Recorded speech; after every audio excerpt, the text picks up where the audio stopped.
আলহামদুলিল্লাহ দেখতে দেখতে কিন্তু রমজান চলে আসছে। কিভাবে যে একটা বছর চলে গেল আসলে একদমই বোঝা যায় না। রমজান মাসে কিন্তু খুব ভালো লাগে, তাই না? তো এই তো আমার বড় মেয়েটা অনেক দিন ধরে বলতেছে, আম্মু তুমি যে আগে বাড়িতে আলু সিদ্ধ করতা ওইটা কিন্তু খেতে অনেক ভালো লাগতো, আমাকে সিদ্ধ করে দাও। কিন্তু আমি অনেক দিন ধরে ওর জন্য বড় আলুগুলো রেখে দিছি, কিন্তু আমার অলসতার কারণে সিদ্ধ করে দেওয়া হয় না। আর তার চেয়ে বড় কথা হলো ও একদম 6:30 বাজে স্কুলে চলে যায়, তো ও আবার একদম সকালে কোনো খাবারই খেতে পারে না, আর এত সকালে তো দেওয়া সম্ভব না। এর জন্য আমার কিন্তু করে দেওয়া হয় না। তো আজকে যেহেতু ওর স্কুল বন্ধ, তো ভাবলাম যে আজকে ওকে এই নাস্তাটা করে দেই, কারণ আগামীকালকে থেকে যেহেতু রোজা, আর রোজা রাখা হবে, আর রোজার মধ্যে কিন্তু কোনো নাস্তা তো হবেই না। আমার মেয়েটাও আলহামদুলিল্লাহ ও রোজা রাখার চেষ্টা করে, দোনো মেয়ে রোজা রাখে।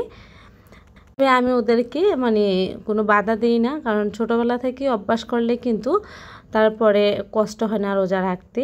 তো এই জন্য আমি সকালবেলা উঠেই ওকে আমি আজকে আলু সিদ্ধ করে দিলাম।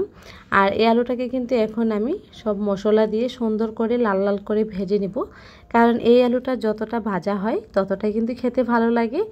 আর আমরা যখন বাড়িতে ছিলাম গ্রামে, তখন আমার মেয়েটা ছোট্ট ছিল, মাশাল্লাহ ওর আবার অনেক কথাই মনে থাকে। তো গ্রামের আলুগুলোই কিন্তু আমার মনে হয় যে অন্যরকম একটা স্বাদ লাগতো, ওইটা একটু ভালো ভালো লাগতো, ভিতরে খাইতেও ভালো লাগতো। তবে এখানের আলু কেন জানি ভিতরে তেমন একটা স্বাদ লাগে না, ভালো লাগে না খেতে। তো ও যেহেতু খেতে ইচ্ছে করছে তাও দিতে তো হবেই না। তো এই তো আমার কিন্তু আলুটা লাল লাল করেও ভাজা হয়ে গেছে, তো আমি ধনিয়া পাতা দিয়ে দিলাম। আর ধনিয়া পাতা দিয়ে কয়েকটা উল্টিয়ে তারপর এটাকে নামিয়ে নেব।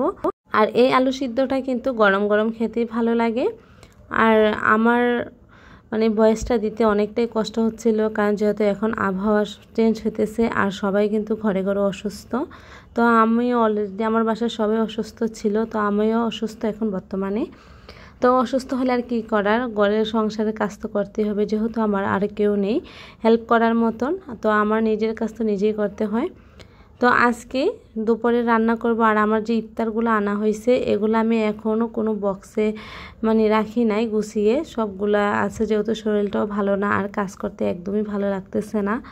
তো রান্না তো করতে হবে, খেতে হবে, যেহেতু বাচ্চা কাচ্চা আছে। তো আমি আজকে শুধু দুপুরে রান্না করব, আর ভোর রাত্রের খাবারগুলো রাত্রেই রান্না করব, কারণ একদম আগে আগে রান্না করলে কিন্তু ওই খাবারটা খেতেও ভালো লাগবে না। আর আমার চুলাটা দেখে কেউ কোনো মনে করবেন না, কারণ আমার চুলাটা একদম নোংরা হয়ে আছে। কারণ আমার চুলা নোংরা থাকলে আমারও একদম ভালো লাগে না, কি করব, এই যে শরীর অসুস্থতার কারণে কিন্তু কোনো কাজই করতে ইচ্ছে করে না, শুধু শুধু রান্নাটাই করি, আর যা হালকা পাতলা ঘরের কাজ আছে ওইগুলা করি।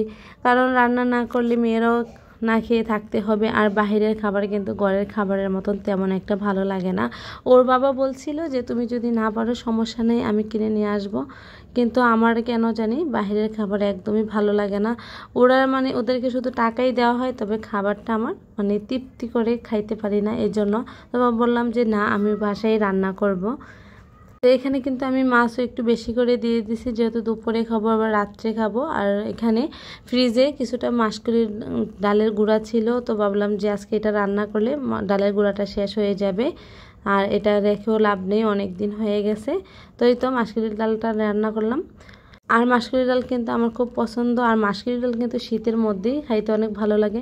শীতও চলে গেছে, গরম চলে আসছে, পরে কিন্তু মাসকলির ডাল একদমই ভালো লাগে না। তো এই তো আজকে রান্না করতে করতে এখানেই শেষ করলাম। সবাই ভালো থাকবেন, দেখা হবে নেক্সট কোনো ভিডিওতে। আল্লাহ হাফেজ।